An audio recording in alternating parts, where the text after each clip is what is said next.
What should you immediately not say following your car accident? Well, Grayson, let me let you in on a secret that defense lawyers use to try to defeat victims of personal injury claims.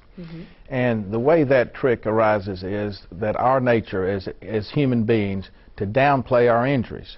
When we're hurt or when we fall, we're embarrassed. We don't want people to know it. Say if we fall in the store, we immediately get up and look around and hope nobody's seen us because it's embarrassing.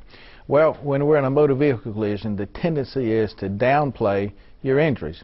Also, doctors have told us that immediately after an injury, that the body sends adrenaline and endorphins throughout our body to help reduce the pain, to help us deal with these the injuries that we have. And so many times people who have been injured in a collision do not realize that they've been hurt. And even if they feel they may be hurt a little bit, they tend to say, well, I can shake it off. Particularly men. Yeah. We men sort of have that tendency to downplay our injuries.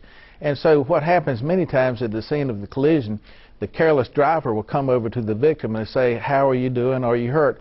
And the tendency of most of us is to say, oh, I'm okay, I'm all right, I don't think I'm hurt. Well, the problem is that's the first thing defense lawyers look for when you go to court, and they love to say, well, Mr. Jones, didn't you tell my client that you weren't injured, and now you're in court saying that you're injured, trying to get money from my client? And you see how bad that sounds.